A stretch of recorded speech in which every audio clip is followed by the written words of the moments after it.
是不是会常在？脱口而出有你的话，不知道是被谁教坏。在我身边，你可以放心做一个小孩。I see nobody but you. I call it something right. I feel nobody but you. Ils sont un peu plus de 7000 Camerounais qui ont pris part à la dernière fois qui s'est déroulée en Chine. Et le phénomène devient de plus en plus croissant. On constate et on remarque plusieurs Camerounais qui prennent la direction de ce pays d'Asie pour aller acheter des marchandises et venir les revendre sur le continent africain. La Chine aujourd'hui, plus qu'une véritable destination, est donc une sorte d'Eldorado. Et donc une sorte de terre promise pour les Camerounais qui vont acheter la marchandise et parfois revenir vendre dans des conditions les plus burlesques. Mais comment mener à bien ces activités et surtout comment réussir à aller en Chine, rencontrer de bons partenaires et à partir de sa machine ou de son déplacement pouvoir faire une bonne affaire? On en parle aujourd'hui dans le cadre de cette production spéciale dans laquelle nous recevons un entrepreneur. Et parce qu'aujourd'hui nous parlons d'économie et d'entrepreneuriat, nous allons faire une incursion dans le domaine de l'intermédiation avec Eddy qui est notre invité. Bien le bonsoir Eddy, bienvenue. Merci Omalik, vraiment je vous remercie. Ravi d'être avec vous sur ce plateau. Vous êtes homme d'affaires et surtout entrepreneur, promoteur d'une entreprise InvestLink créée depuis 2008. Je le disais dans cette émission, les Camerounais de plus en plus prennent le chemin de la Chine pour aller acheter des marchandises. On constate qu'il y en a qui font des commandes de marchandises à partir du Cameroun derrière leur smartphone et parfois même se font arnaquer. Vous qui êtes considéré un peu comme le monsieur Chine du Cameroun, quel est le regard que vous portez sur ces Camerounais qui vont acheter de la marchandise dans ce pays d'Asie pour revenir le revendre? Romanique, ce que je dirais déjà d'entrée, c'est bravo aux Camerounais. Les Camerounais, depuis plusieurs années maintenant, avec la destination Chine, montrent leur dynamisme. Et maintenant, bon, après, il faut encadrer. Il faut structurer, oui. Il faut devenir plus professionnel. Mais je pense que bon, avec le temps, ils vont s'améliorer. Bon, maintenant aussi, il y a différentes sociétés qui s'installent pour essayer d'accompagner les Camerounais. Il y a ceux qui ne sont pas experts, il y a ceux qui sont experts. Voilà, maintenant il faut trouver la meilleure des personnes qui puissent t'accompagner dans cette aventure. En termes d'expertise, effectivement, vous en avez parce que vous voyagez de par le monde et particulièrement en Chine, c'est un pays que vous maîtrisez assez bien. Lorsqu'on mène des transactions comme celle-là, aller en Chine acheter de la marchandise, quels sont les préalables qu'il faut mettre sur pied pour démarrer une telle activité? La première des choses, déjà, il faut savoir chez qui aller d'abord. Oui. C'est-à-dire quoi? C'est-à-dire que le prestataire qui va essayer de vous apporter son conseil et vous encadrer. Parce que vous pouvez avoir de l'argent, mais vous n'allez pas savoir où acheter quoi. Tout à fait. Et surtout en termes de qualité aussi. Voilà. Et vous savez, aujourd'hui au Cameroun, c'est une destination où beaucoup de personnes partent. Et il y a une prolifération de beaucoup de choses, de beaucoup de marchandises. Mais maintenant, comme vous avez dit, il y a des gens qui se font arnaquer, il y a des gens qui vont parce que peut-être ils sont enthousiastes, ils ne savent pas encore vraiment qu'est-ce qu'il faut faire. Donc il faut voir des experts qui vont vous donner des conseils par rapport à votre budget, où exactement acheter, quoi faire et tout. Voilà. Alors, en termes d'expertise, justement, InvestLink est une entreprise qui se démarque dans ce domaine. Je suis Romaric Tenda. J'ai besoin d'aller en Chine acheter la marchandise, peut-être pour venir revendre au Cameroun. Un cas de figure, je vous pose ma problématique, je vous pose ma préoccupation. Quel est le type d'accompagnement que vous pouvez me donner pour que je réussisse, non seulement à partir du Cameroun, arriver en Chine, acheter mes marchandises sans être arnaqué? Voilà, Romaric, quand vous arrivez chez nous, il y a la première des choses, nous essayons de discuter avec vous pour savoir déjà votre budget. Et lorsqu'on a déjà vu votre budget, quel est le type et la qualité des marchandises que vous voulez acheter. Troisième des choses, quelle est votre clientèle cible. Et lorsqu'on a déjà fait ce tour, c'est là où nous allons vous poser la question, est-ce que vous voulez un package complet ou vous voulez un demi-package? Le package complet, c'est de vous accompagner de A à Z, c'est-à-dire commencer d'abord par vous assister pour votre visa. Donc sur le plan administratif. C'est-à-dire, on fait toutes les procédures de visa pour vous.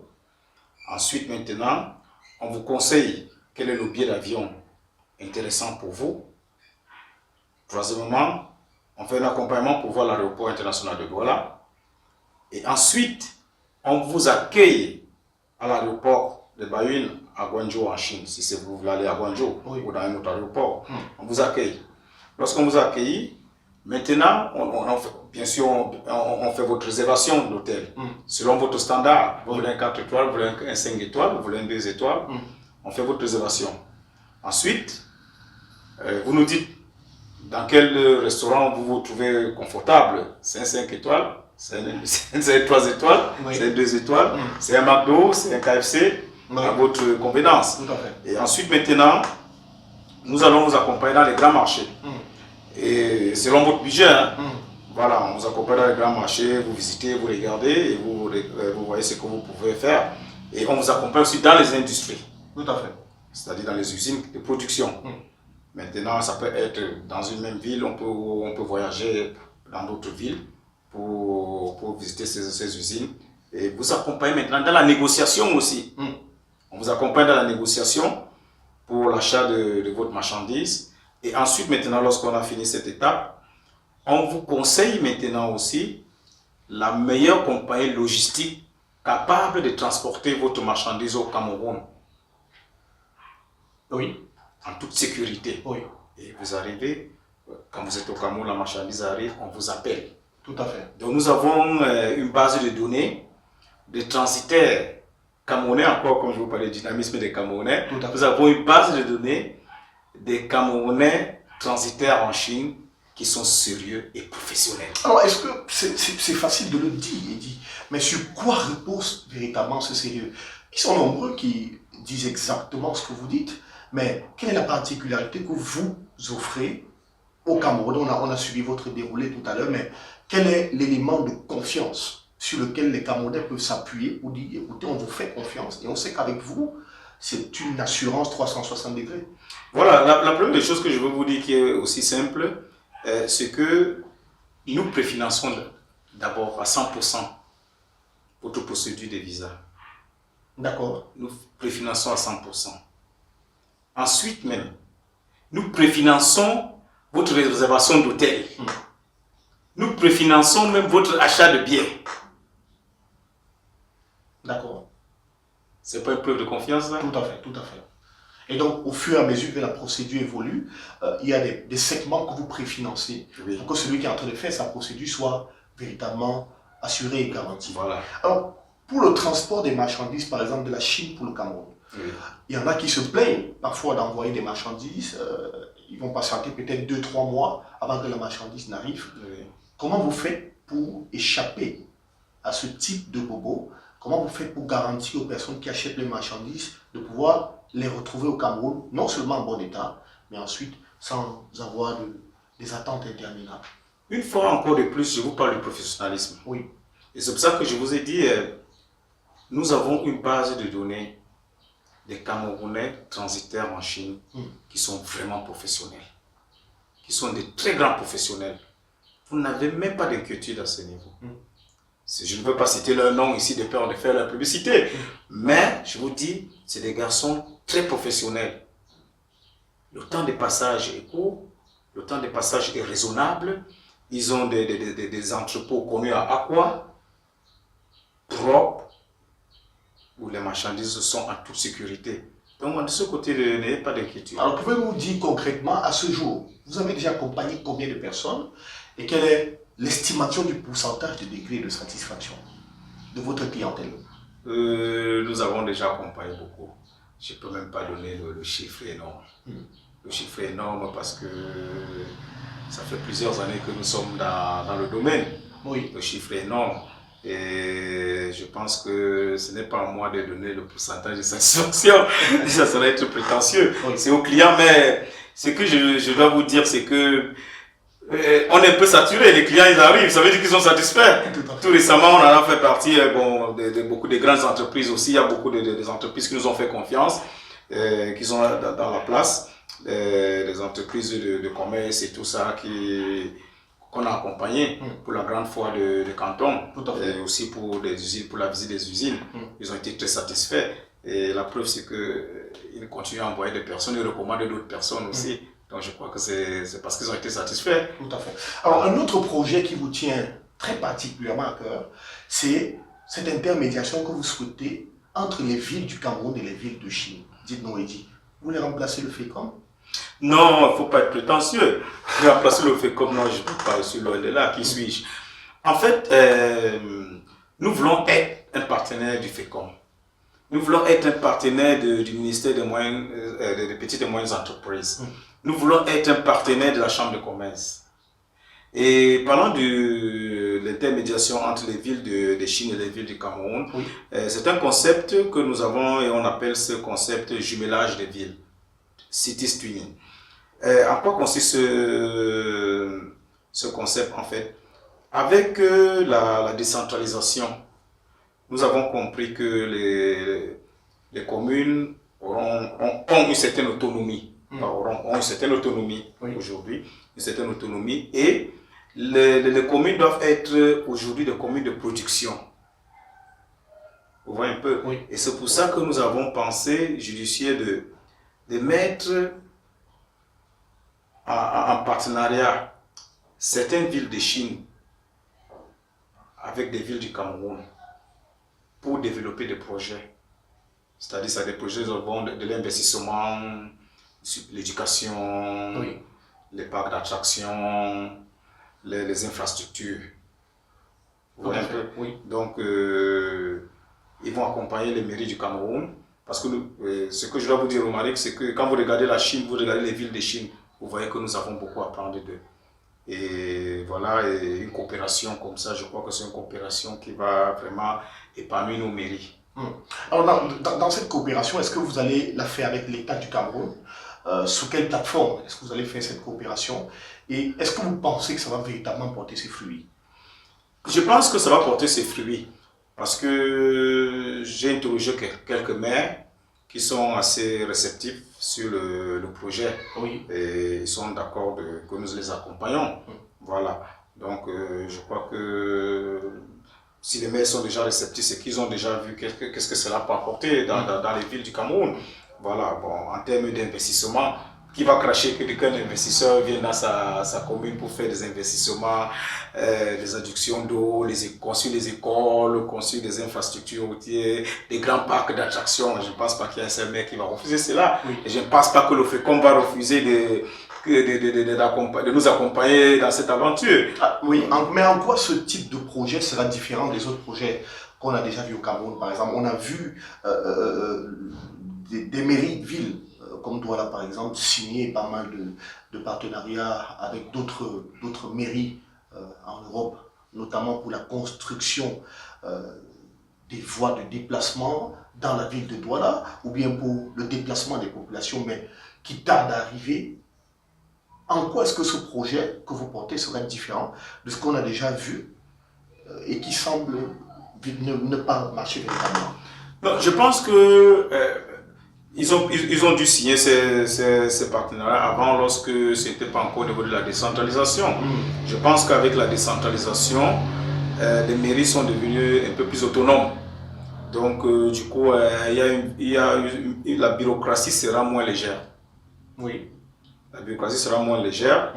Et du coup, les maires ont une main assez libre maintenant pour pouvoir commencer des coopérations. Et puis, bon, et bien entendu, il ne faut pas toujours commencer avec des projets sur des milliards. Oui. Il faut commencer des projets, des petits projets, des centres de santé, des écoles, et puis au fur et à mesure on avance. Mais je pense que parfois, peut-être ils ont péché parfois parce que ils voulaient faire des projets sur des milliards. C'est pas toujours facile. Des projets sur des milliards prennent le temps. Donc je peux même pas dire que déjà que comme vous dites que les projets, ils ont signé, les mairies de la ville ont signé des projets qui n'ont pas abouti. Je peux pas dire que ça n'a pas encore abouti. C'est parce que c'était sûrement sur beaucoup de milliards que ça a en train de traîner. Moi, je préfère dire encore que ça traîne que de dire que ça n'a pas abouti. Alors, quand on regarde le déroulé de vos idées et le déroulé de ces actions que vous souhaitez mener pour le Cameroun, on sent derrière la fibre patriotique. On voit quelqu'un qui a le souci de permettre à son pays d'évoluer. Mais aujourd'hui, de manière réelle et de manière concrète, est-ce que dans votre projet, il y a une mairie de ville, par exemple, que vous avez déjà ciblée, que vous pouvez mettre en contact avec une autre ville de Chine Et est-ce qu'il y a un projet spécifique sur lequel vous êtes en train de travailler comme réalisation dans le cadre de cette opération? Oui, on a déjà contacté quelques mairies qui sont, comme je disais, qui sont assez réceptifs par rapport au projet. Oui. Là, maintenant, je ne peux pas encore commencer à dire, bon, on va faire ci, on va faire ça. De peur que Romaric dise demain que ça a échoué. Et non, dit que ça traîne. Bon, voilà. Donc, de peur qu'on dise demain que ça a échoué. Après 2 ans, après 3 ans, que ça a échoué alors que ça n'a pas échoué. C'est juste que c'est dans le pipe et puis c'est en train d'avancer doucement. Donc, je pense que on va avancer tout doucement et on va se donner rendez-vous au prochain rendez-vous. On pourra énumérer déjà les projets qui sont déjà en place, quoi. D'accord. Voilà. L'intermédiation que vous faites, ça nourrit bien son homme, apparemment. On peut dire qu'on ne dort pas affamé. N'est-ce pas? Oui, oui. Ça veut dire que le fait de rencontrer beaucoup de personnes, ça vous donne un carnet d'adresses assez vaste. Oui. Ça vous ouvre beaucoup de portes et ça vous donne assez d'opportunités. Oui, ça ouvre beaucoup de portes, ça donne un carnet d'adresses et ça fait aussi qu'on apprend aussi beaucoup. Oui. Parce qu'il faut savoir que lorsque vous rencontrez beaucoup de personnes, c'est une grande école. Vous apprenez auprès des autres, vous rectifiez le tir, vous ajustez et vous avez une large vision après. Alors, la Chine, ce pays que vous connaissez parfaitement, s'il fallait aujourd'hui donner des conseils aux Camerounais sur le déploiement au niveau de la Chine, comment est-ce qu'ils peuvent se déployer réellement, concrètement en Chine? Est-ce que c'est seulement via l'achat des marchandises ou bien il y a d'autres types d'opportunités? C'est une sorte d'évolution. Oui. Et nous sommes dans une première phase qui est la phase d'acheter la marchandise et faire des va-et-vient. Mais il faut que les Camerounais arrivent aussi à cette phase où ils peuvent signer des partenariats avec les Chinois. Parce que la Chine, c'est un pays qui s'est développé il n'y a pas plusieurs années. Quand je dis développé, je vais dire qui a pris vraiment de l'ascension. Et le Cameroun peut copier beaucoup de la Chine pour son développement. Oui. Mais cela demande que nous soyons aussi, les Camerounais doivent être professionnels et focus. C'est-à-dire, nous devons savoir exactement ce que nous voulons et voir avec les Chinois qu'est-ce que notre environnement a besoin. Et vous avez relevé quelque chose quand vous avez dit, lorsque vous parlez, on voit le patriotisme caché derrière tout ça. Et voilà. Et on ne peut pas réussir à développer notre pays si nous n'avons pas le patriotisme. Il faut mettre toujours l'homme au centre de la préoccupation. Oui. C'est l'homme qui doit être au centre de la préoccupation. C'est-à-dire qu'à un moment, nous devons nous effacer. Nous ne devons pas exister. Parce que nous devons savoir ce que nous faisons d'abord, ce n'est pas l'argent pour nous. C'est l'argent pour résoudre, c'est les opportunités pour résoudre le problème de quotidien de nos citoyens, de nos concitoyens. Et c'est ça qui apporte le développement. Vous voyez un peu. Parce que quand vous êtes un patriote, c'est pas vous qui comptez. Hein. Moi, je ne fais pas ce que je suis en train de faire là pour le jumelage des villes.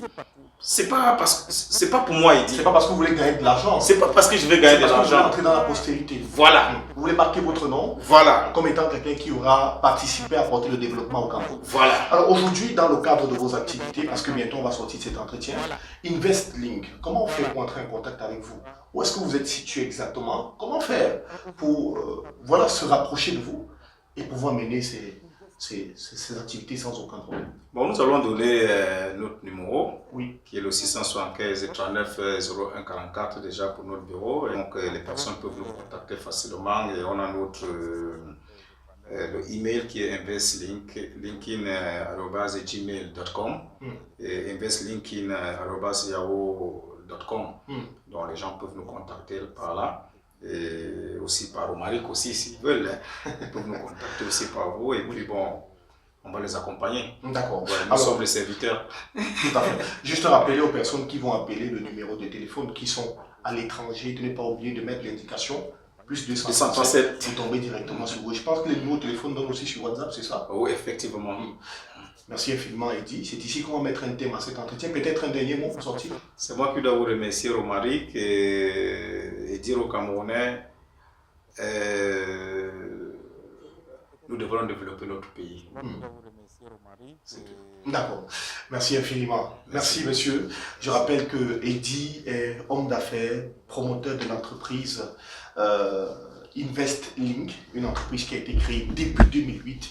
Et aujourd'hui, c'est avec beaucoup de plaisir et de bonheur que nous l'avons reçu. Nous l'avons baptisé particulièrement le monsieur Chine du Cameroun. Merci infiniment. Merci. Et merci et bonne continuation dans ce que vous faites. Merci également à vous de nous avoir regardés pour cette production sur RT Média.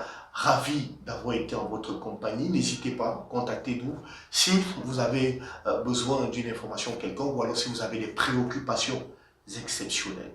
Nous sortons dans cette production avec naturellement ces éléments que je vous propose de regarder à la fin et on se dit à bientôt avec un autre invité avec le même plaisir.